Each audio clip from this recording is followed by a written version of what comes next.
ये क्या ऑब्सेशन है आपका? अगर कोई अपनी मर्जी से अपनी किसी पार्टी को सपोर्ट करके पाकिस्तान के झंडे के साथ वो झंडा लाना चाहता है तो इसमें क्या प्रॉब्लम है? आपको एक झंडे से भी प्रॉब्लम होगी? नहीं, आपने प्री अरेस्ट बेल के दरखास्त दी है, क्या आपको खतरा है कि दोबारा गिरफ्तारी हो सकती है? जी मेरी सरगोदा क्योंकि हेयरिंग थी तो वहाँ पुलिस ऑलरेडी बैठी हुई थी एक 72 केस में अरेस्ट करने के लिए, जिस पे हमने प्री अरेस्ट ली थी, लेकिन हम उसके जा नहीं सके थे क्योंकि हमें गुजरांवाला केस में अरेस्ट कर लिया गया था। प्रॉब्लम ये है फिलहाल कि इनको इतनी सी बात समझ नहीं आ रही है कि हम अपनी ज़बानें गिरवी रखवा के नहीं आए, हमें बोलना हमारा हक है, वो हम बोलेंगे। मैंने जेल काटी है, मैं सवाल करूँगी, मैं पूछूंगी कि भाई जेल मैंने क्यों काटी है।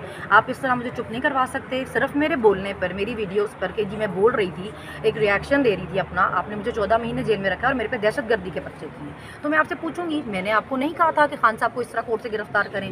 अगर मैंने कोई ऑर्डर दिए थे कि जाएँ आप शीशे तोड़ के, दरवाजे तोड़ के उसको गिरफ्तार करके लेके आएँ, या रेंजर्स बुला लें, या उसको कॉलर से पकड़ के घसीटें, फिर उसको मेन स्ट्रीम मीडिया पे चलाएं, अगर मैंने ये ऑर्डर दिए थे तो आप मुझे इंस्टिगेशन के पर्चे पकड़ाएं। ये सब कुछ मैंने नहीं किया, जिसने ये ऑर्डर दिए थे उन पे जाके इंस्टिगेशन के पर्चे करें ना। मैम 14 अगस्त के हवाले से आप क्या कहेंगी? 14 अगस्त का कल आप बाहर सबको ही निकलना चाहिए, हमारा हक है। देखें, हम जिस मर्जी पार्टी को सपोर्ट करना चाहें, जिसका मर्जी झंडा पकड़ना चाहें, जो मर्जी लीडर को पसंद करें, हमारा हक है ये। अब हमें हमारी पसंद नापसंद पे डिक्टेट नहीं कर सकते। आप कैसे किसी को बता सकते हैं कि क्योंकि हमने इस पे कांटा लगाया हुआ तो तुम लोगों को पसंद नहीं हो सकता? आप अपने पास रखें ना अपने कांटे। हमारे पास आइन में ये हक है, हमारे वोट के जरिए हमें मिला है कि हम जिसको मर्जी पसंद करें। मैं 50 रीजन भी बता सकती हूँ, मगर नहीं बताती, मेरी मर्जी मुझे ऐसी पसंद है बगैर वजह के। कल इमरान खान ने कहा है कि कौम में एक लावा पक चुका है, मैं कॉल देने वाला हूँ कि कौम बाहर निकलेगी। क्या ये जो पीटीआई की मौजूदा क़यादत है जो इस वक्त अंदरूनी इख्तलाफात का शिकार नज़र आती है, जैसे कि हम शेर अफजल मरवत की भी बात करें, तो क्या ये मौजूदा क़यादत एहतजाज को लीड कर पाएगी? क्या वो इम्पैक्ट क्रिएट कर पाएगी? देखिए, कोई ऐसे इख्तलाफात नहीं है। हर पार्टी इतनी बड़ी पार्टी है, हर पार्टी में लोगों की डिफरेंस ऑफ ओपिनियन होता है, हर किसी को एक दूसरे से इख्तलाफ राय होती है। को मतलब ये आम चीज़ होती है पार्टी में। इसको पता नहीं पीटीआई की चीज़ों को सिर्फ इतना हाईलाइट किया जाता है। मरवत साहब हो या कोई भी हो, ये पार्टी का अपना अंदरूनी मामले, वो हल हो जाएंगे, वो कोई इतना बड़ा इशू नहीं है।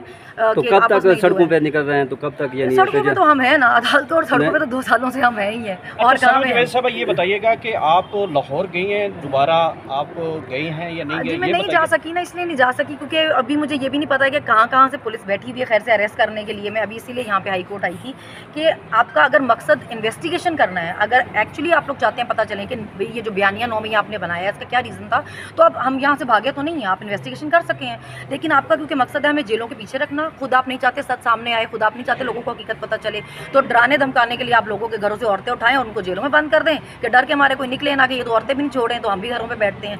मगर ना हम डरने वाले हैं ना कोई और डरेगा, तो सब निकलेंगे कि जो हालात पाकिस्तान के आपने कर दिए हैं, लोग सड़कों पे ही हैं। जवेद साहब ये बताइएगा कि कोर्ट मार्शल का जो है सिलसिला शुरू हो चुका है, एक जनरल साहब को एक हाथ से कुछ नहीं होगा, आपको 5-7 लगता है का पूरा करें एहतसाब होगा?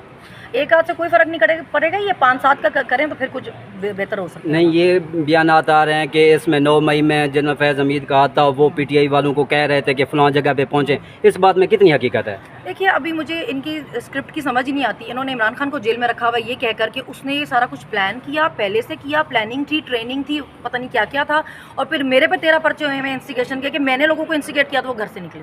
अभी या तो उसने प्लान किया हुआ था पहले से, या हमारी इंस्टिगेशन से निकल गए। अभी जो स्क्रिप्ट लिखी है उसमें थोड़ा उस पर काम करके लिखे ना, क्योंकि अभी लोग सवाल करते हैं। अगर मैं पूछूंगी कि अगर मैंने इंस्टिगेट किया तो फिर इमरान खान जेल में क्यों है, और अगर वो जेल में है तो फिर हम जेल में क्यों इंस्टिगेशन पे? फिर आप सवालों पे भी आपको तकलीफ हो जाएगी कि ये बोलते हैं, फिर जुबान आपको मुनासिब नहीं लगती। तो जब हालात मुनासिब ना हो तो जुबान भी मुनासिब नहीं। अच्छा मैडम, आपको अपनी हरकतें ठीक करें। आपको एक ही टाइम पे 3 जगहों पे दिखाया गया कि जवेद फलां जगह मौजूद थी, फलां जगह मौजूद थी। इसमें क्या कहेंगे? मैं बहुत काबिल हूँ। मैं एक वक्त में 3 जगह पे नहीं 7 जगह पे रूहानी ताकत तो नहीं? हाँ, मैं 7 जगह पे एक ही टाइम पर थी। तो मेरे में काबिलियत बहुत है, वो टैलेंट पुलिस को ही सिर्फ नजर आ रहा है, तो उसमें मैं क्या ही कह सकती हूँ। सनो जवेद साहब ये बताइएगा कि मरियम नवाज़ के खिलाफ अब ज़बानबंदी जो है अदालत भी आपको रोकती है कि बोला मत करें, अब ये ज़बानबंदी पे कहम रहेंगी या ये रिबटल देती रहेंगी? नहीं, देखिए, ऐसा अदालत की तरफ से कोई ऑर्डर नहीं था कि मैं मरियम नवाज़ के, उन्होंने ऐसा कोई ऑर्डर नहीं दिया था। उन्होंने बस कहा था कि जब तक केस चल रहे हैं तब तक, जब तक उनके पास केस है तब तक मुझे 3 दिन के लिए कहा था उन्होंने, सिर्फ ऐसा कोई अदालत नहीं दिया। जब मेरे पे बात होगी मैं जवाब दूंगी। अगर आप किसी बेवकूफ़ को बिठा देंगे सुबह शाम प्रेस कॉन्फ्रेंस करने के लिए, वो सारा दिन बोलेंगे कि चैम्बर में घुस गई, तो बीबी की अदालतों पे चढ़ने और चैम्बर में घुसने और डिग्गियों में छुपने वाले काम हमारे नहीं है। मैं तो कोर्ट में सबके सामने मेरी हियरिंग थी, उस पर ही गई थी और वहीं बात की थी, जज से शुक्रिया अदा किया था इद्दत केस पे थे। फिर आप मेरी वीडियो पिक्चर्स चला रहे हैं, पिक्चर्स भी चला रहे हैं कि जी देखिए जी 9 मई के आतंकवादी, और उसमें मैं क्या कर रही हूँ, अपनी आंखें धो रही हूँ, मुँह पे अपने वो एक किसी से वो लेके झंडा बांधा था क्योंकि शेलिंग इतनी हो रही थी। मैं कहीं आग नहीं लगा रही थी बीबी, अगर मेरी कोई आग लगाती की वीडियो तो दिखाएं, कोई तोड़फोड़ करते की वीडियो तो दिखाएं, वो आपके पास है नहीं। जो हमें ही मारे पड़ रही हैं उसी की वीडियो दिखा रहे हैं कि देखिए जी शेल खा रहे थे, तो फिर बड़ा बोल रहे थे, तो फूल तो भेज नहीं सकते थे, आपके घर बोलना ही था। फिर हम अभी जो है वो मरियम नवाज साहबा जो है अरशद नदीम के घर पहुंची हैं, क्या कहेंगे इसको?